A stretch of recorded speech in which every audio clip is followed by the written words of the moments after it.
छोटे जो अपने बड़ों से सीखते हैं अपने जीवन में वही करते हैं। दूर किसी जंगल में चिड़िया और कौवा एक दूसरे के पड़ोसी थे। चिड़िया के परिवार में चिड़िया और उसके दो बच्चे, एक बेटी और एक बेटा था। और कौवे के परिवार में कौवा, कौवे की पत्नी गौरी कौवी और उनका एक बेटा जग्गू कौवा था। गुड़िया बेटी, ये मैंने मीठी खिचड़ी बनाई है। आप ये खिचड़ी तोते अंकल को दे आए। तोते अंकल का पेट खराब है, उसे सख्ताना नहीं खाया जाएगा। ठीक है मम्मा, मैं तोते अंकल को अभी खिचड़ी देकर आ और अपना खाना आकर खाऊंगी। गुड़िया तोते अंकल को खिचड़ी देने चली जाती है। अच्छा हुआ बेटी जो आप मेरे लिए खिचड़ी ले आई, मेरे तो पेट में रात से ही दर्द है। अंकल, मम्मा ने कहा था कि आप चिंता ना करें, मम्मा कल भी आपके लिए खिचड़ी बनाकर भेज देंगी। अपनी मम्मा से कहना कि मैं उनका ये एहसान हमेशा याद रखूंगा। उन्होंने मेरे मुश्किल वक्त में मेरा साथ दिया। गुड़िया अपने घर आती है और आकर अपना खाना खाती है। रात को चिड़ियाओं का वो परिवार अपने घोंसले में आराम से लेट जाता है। आज मेरे बच्चों ने क्या सीखा? मम्मा, आज हमने सीखा कि अगर कोई पड़ोसी बीमार हो तो हमें उसकी मदद करनी चाहिए और दूसरों की मदद करने से हमारे दिल को खुशी मिलती है। शाबाश मेरे बच्चों, ऐसे ही हमेशा अच्छे अच्छे काम करना। जो अपनी माँ से सीखा है अपने जीवन में ऐसे ही करना। रानो चिड़िया के पड़ोस में जो कौवे रहते थे वो अपने बेटे जग्गू कौवे को बुरे काम सिखा रहे थे। एक दिन जग्गू कौवा उड़ता हुआ जाता है और उसे घोंसले में बूढ़ी फाख्ता बैठी दिखाई देती है। जग्गू कौवा बूढ़ी फाख्ता के पास जाता है। माँ जी, वो देखें आपके पीछे कौन है? बूढ़ी माँ पलटकर पीछे देखती है और जग्गू कौवा बूढ़ी माँ का मीठा फल उठाकर भाग जाता है। रुको रुको रुको शरारती बच्चे, तुम मेरा मीठा फल लेके, मैं भूखी हूँ, मैं क्या खाऊंगी? लेकिन जग्गू कौवा कहाँ रुकने वाला था, वो तो अपने घर चला जाता है। जग्गू बेटा, ये मीठा फल तुम कहाँ से लाए हो? मम्मा, ये मीठा फल बूढ़ी फाख्ता माँ से छीन कर लाया हूँ मैं। बहुत अच्छा किया मेरे बेटे ने, शाबाश मेरे बेटे। अपने मम्मा पापा की तरह ऐसे ही हमेशा दूसरों से चीजें छीनते रहना और ऐसे ही बुरे बुरे काम करना। ऐसे काम करने में ना तो मेहनत करना पड़ती है और ना ही कोई मुश्किल होती है। आखिर बेटा किसका है? कालू कौवे का बेटा है। मेहनत से क्या काम मेरे बेटे का? मेरा बेटा तो हमेशा दूसरों की चीजें चुराएगा।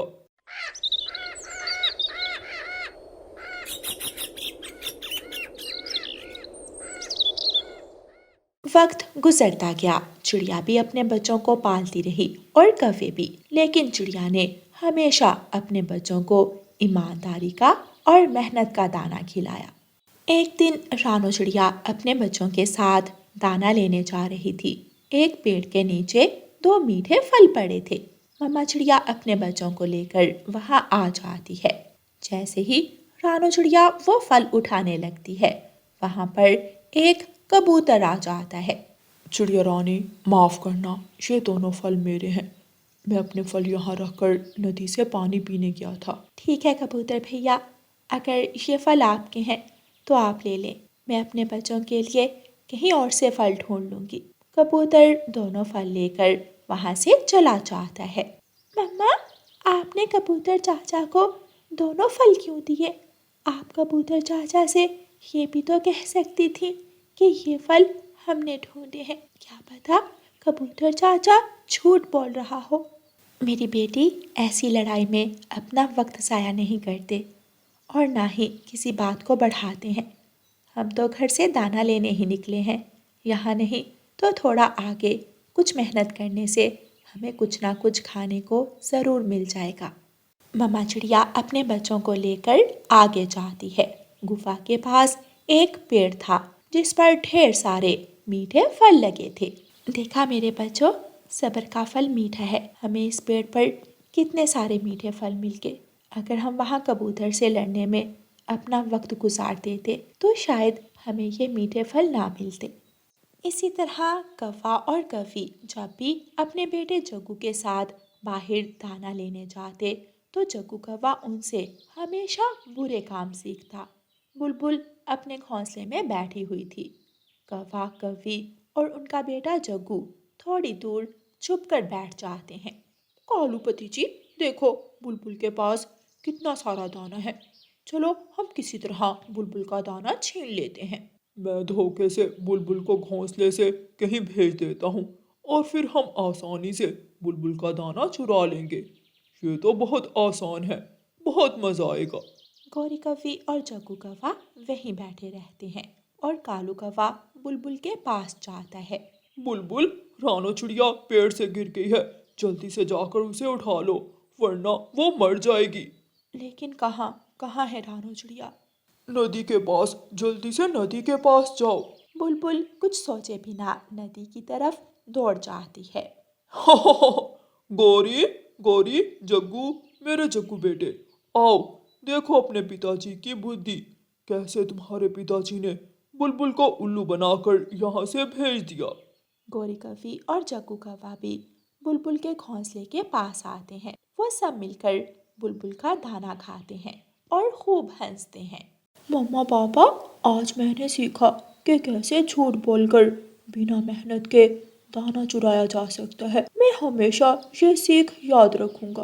वक्त गुजरता गया और फिर एक दिन रानो चिड़िया के बच्चे जंगल के सबसे अच्छे पक्षी बनते हैं। वो हमेशा दूसरों की मदद करते हैं। उन्होंने जो अपनी माँ से सीखा वही अपने जीवन में करते हैं। और कालू कौवे का बेटा जग्गू कौवा जवान होकर एक बुरा पक्षी बन जाता है। वो चोरियां करता, वो रातों को घर से बाहर रहता, वो बीड़ी पीता और आवारा उल्लुओं के साथ शरारतें करता।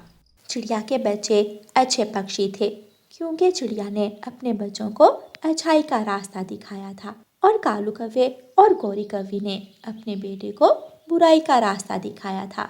इसलिए जग्गू कौवा बुराई के रास्ते पर चलता है। प्यारे दोस्तों, इस कहानी को लाइक, अपने दोस्तों के साथ शेयर और चैनल को सब्सक्राइब करना बिल्कुल मत भूलना। आपका धन्यवाद। रानो चिड़िया की ऐसी कहानियाँ सुनने के लिए YouTube सर्च बार में रानो चिड़िया की कहानी लिखें या फिर ये बटन दबाकर बोलकर कहें रानो चिड़िया की कहानी।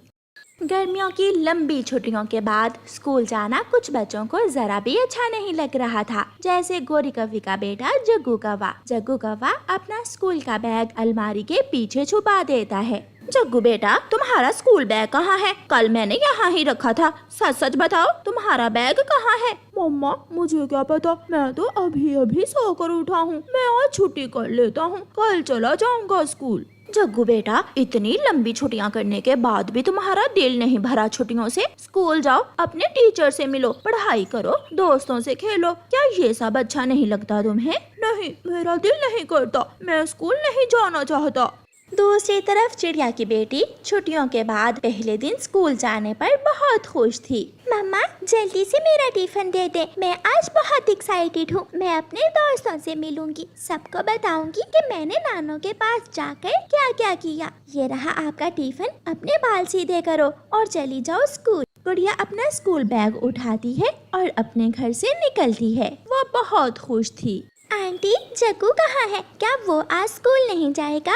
जग्गू, जग्गू बाहर आओ बेटा, देखो गुड़िया तुम्हें लेने आई है। जग्गू घर से बाहर आता है। तुम क्यों आई हो?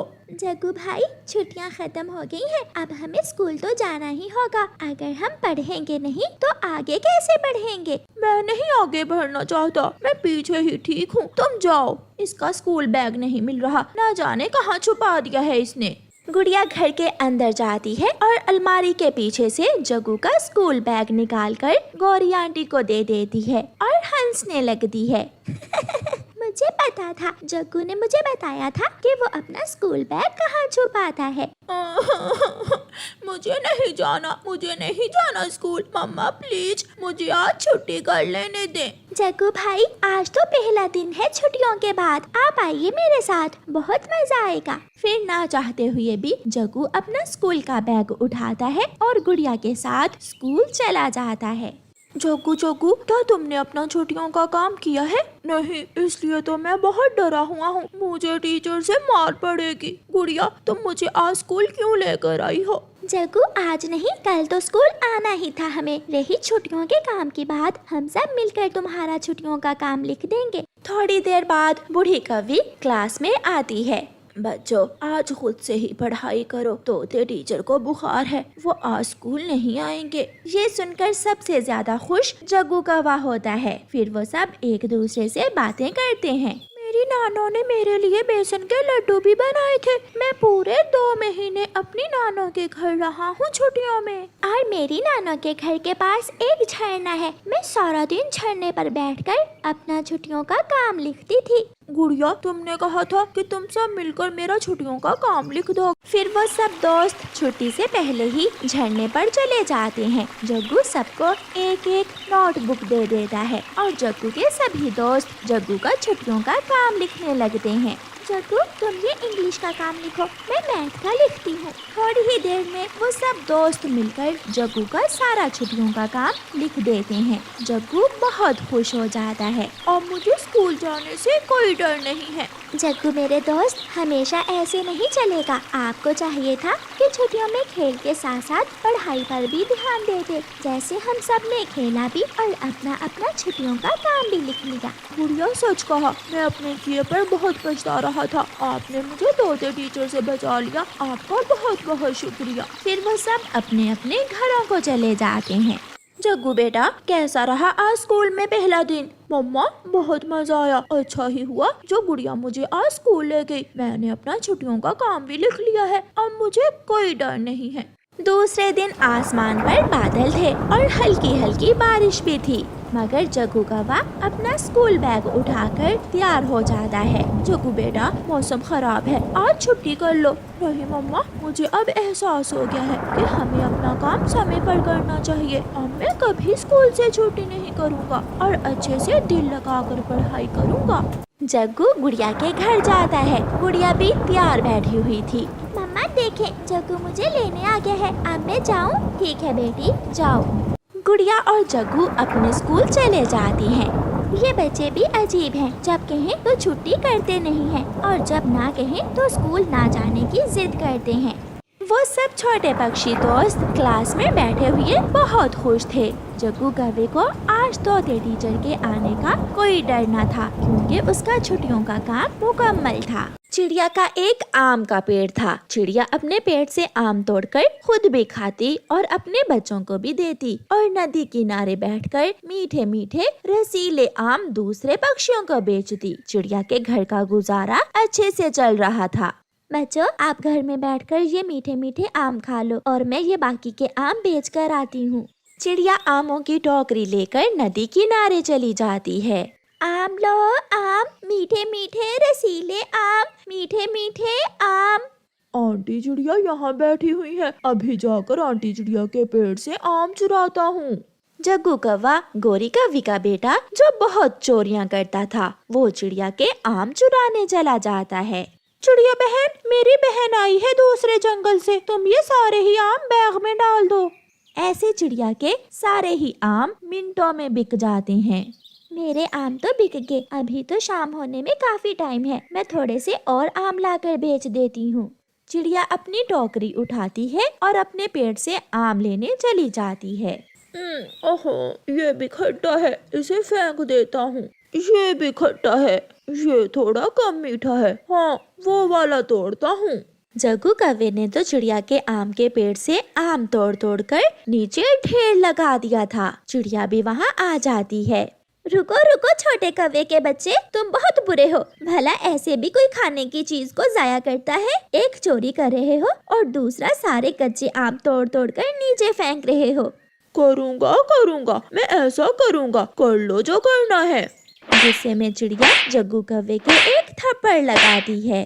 तोड़, अब तोड़ तू कच्चा आम, तेरे जैसे बिगड़े हुए कौवे का यही इलाज है। जग्गू कौवा रोने लग जाता है। तुमने मुझे मारा, मैं अभी जाकर अपनी मम्मा को बताता हूँ। रोता हुआ जग्गू कौवा घर चला जाता है। उसने उसने मारा है मुझे। मम्मा मम्मा, मुझे उस छोटी चिड़िया ने मारा है। हाय, मैं मर गई। मेरे जग्गू की गाल किसने लाल कर दी? उस चिड़िया ने बहुत जोरों से मारा है। मम्मा, उसने मेरे मुंह पर थप्पड़ मारा है। उस छोटी चिड़िया की इतनी हिम्मत, मैं अभी देखती हूँ उसे। गुस्से में चिड़िया घर से निकलती है। मेरे बेटे की गाल लाल करके तू यहाँ बैठी आराम से आम बेच रही है। ऐसे कहते हुए गौरी ने चिड़िया के सारे आम उठाकर नदी में फेंक दिए। एक चोरी उल्टा सीना जोरी। अपने बेटे से भी तो पूछो, मेरे सारे कच्चे आम तोड़कर नीचे फेंक रहा था वो मेरा बेटा है, गौरी का बेटा। वो जो चाहे वो करेगा। आइंदा अगर मेरे जग्गू को पंख भी लगाया तो मैं तेरे बेटे को जान से मार दूंगी। गौरी का गुस्सा अभी तक कम नहीं हुआ था। रात भी हो गई थी। जब कालू कौवा और जग्गू सो जाते हैं तो गौरी कौवी जहर की बोतल लेकर अपने घर से निकलती है और चिड़िया के पेड़ पर लगे सारे आमों पर जहर गिरा देती है। अब मरेंगे, चिड़िया भी मरेगी और उसके बच्चे भी मरेंगे। गौरी कौवी घर आकर आराम से सो जाती है। सुबह हो जाती है। मम्मा, रोज आम। आज हम आम नहीं खाएंगे, आज हम आलू वाला पराठा खाएंगे। अच्छा ठीक है, मैं अभी अपने बच्चों को आलू वाला पराठा बना देती हूँ। चिड़िया ने हमेशा दूसरों से अच्छाई की थी। शायद इसलिए आज उसके बच्चे आम नहीं बल्कि आलू वाला पराठा मांग रहे थे, क्योंकि आमों पर तो गौरी ने रात को जहर फेंक दिया था। जब गौरी कौवी सोकर उठती है तो कालू कौवा और जग्गू घर में नहीं थे। ये कालू और जग्गू आज सुबह सुबह कहाँ चले गए? शायद सुबह की सैर करने गए होंगे। मगर कालू कौवा और जग्गू तो चिड़िया के आम के पेड़ से आम खाने गए थे। गौरी ये नहीं जानती थी कि जो जहर उसने चिड़िया के बच्चों को मारने के लिए आमों पर लगाया है, वो जहरीले आम उसका पति और बेटा ही खाने वाले थे। पापा, मैं यहाँ बैठता हूँ और आप पहले आम खा लो। जग्गू बेटा रुको, मैं चिड़िया को देख कर आता हूँ कि चिड़िया क्या कर रही है। फिर कालू कौवा चिड़िया के घर जाता है। वो खिड़की में से देखता है। चिड़िया तो रोटी बना रही है। इसका मतलब अभी चिड़िया अपने आम के पेड़ के पास नहीं आएगी। मौका अच्छा है। कौवा वापस जाता है। जग्गू आ जाओ, जी भर के आम खाओ। चिड़िया तो घर में रोटी बना रही है, हमें रोकने वाला कोई भी नहीं है। फिर जग्गू कौवा और उसका पिता कालू कौवा वो जहर वाले आम खाने लगते हैं। जब अपना काम खत्म करके चिड़िया अपनी टोकरी उठाई अपने आम के पेड़ के पास आती है तो पेड़ के नीचे जग्गू और कालू कौवा दोनों मरे पड़े थे। कोई है, देखो क्या हुआ है कालू कौवे और इसके बेटे को। तोता ये देखकर भागता है। गौरी जल्दी आओ, कालू और जग्गू को कुछ हो गया है। गौरी भागती है। गौरी की आंखों के सामने उसका पति और जवान बेटा मरे हुए थे। मेरा जग्गू, मेरा कालू, ये मैंने क्या कर दिया? मैंने अपने ही पंखों से अपने बेटे और पति को मार दिया है। मैंने क्यों ऐसा किया? मैंने क्यों चिड़िया के आमों पर जहर गिराया? गौरी चुप कर जाओ, अब यह समय लौट कर नहीं आने वाला। किसी का बुरा सोचोगी तो अपना तो बुरा होना ही है।